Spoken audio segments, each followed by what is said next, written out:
మరో బ్రేకింగ్ చూస్తున్నాం. AP assembly సమావేశాలు రెండో రోజు కొనసాగనున్నాయి. ఈ రోజు ఉదయం 10:30 గంటలకు సమావేశాలు మొదలు కానున్నాయి. ఉదయం 11 గంటలకు స్పీకర్ ఎన్నిక నిర్వహించనున్నారు.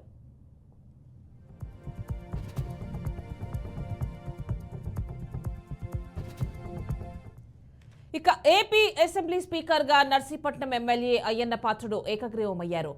గడువు లోపు మరెవరూ నామినేషన్ వేయకపోవడంతో స్పీకర్ ఏకగ్రీవమయ్యారు. ఇక ఎన్డీఏ కూటమి తరపున దాఖలైన ఒకే ఒక్క నామినేషన్ ఆయనదే కావడంతో స్పీకర్ గా అయ్యన్న పాత్రుడు ఎన్నిక లాంఛనమే.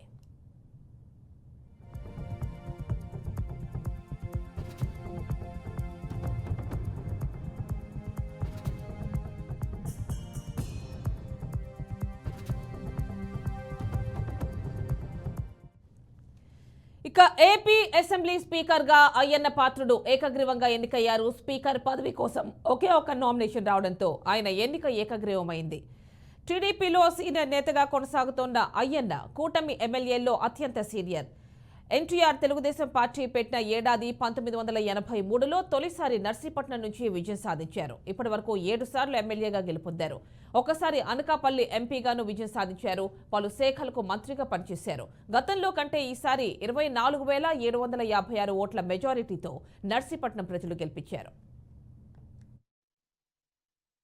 చంద్రబాబు నాయుడు గారు, పవన్ కళ్యాణ్ గారు, బీజేపీ నాయకులు అందరూ కలిసి నన్ను స్పీకర్గా ప్రపోజ్ చేశారు. ఇప్పుడే ఒంటి గంటకి నామినేషన్ వేసాను. సాయంత్రం వరకు గడువు ఉంది నామినేషన్కి. ఇంకెవరేస్తారు చూద్దాం. ఎవరు అయిపోతే ఏకగ్రీవంగా నేనే అవుతాను. చూద్దాం.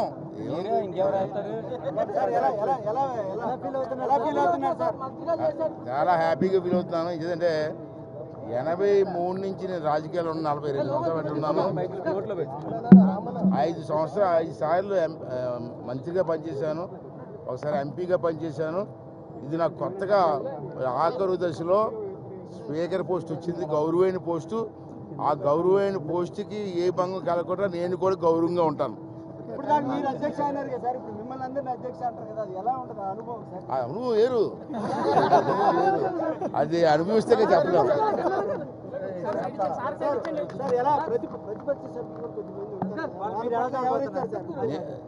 ఇప్పుడు ఆ కుర్చీలో కూర్చున్న తర్వాత పార్టీ గుర్తురాదు మాకు, అంటే నా ఉద్దేశం. అంచేత ఎవరు మాట్లాడినా ప్రతిపక్ష సభ్యులు అన్నారు. ప్రతిపక్ష హోదా ఉందా?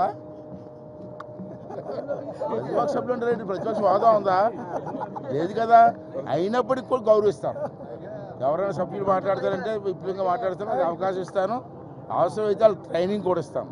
రాష్ట్ర ప్రజలంతా కూడా మీ యాస భాష కోసం ఎదురు చూస్తూ ఉన్నారు. ఎలా ఉన్నారు?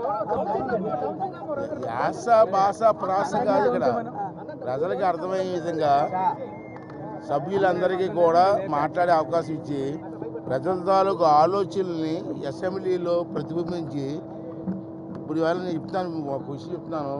ఈవేళ ప్రజలు మాకు ఇచ్చింది పదవి కాదు, బాధ్యత. ఆ బాధ్యతని మేము నెరవేరుస్తాం. దాంట్లో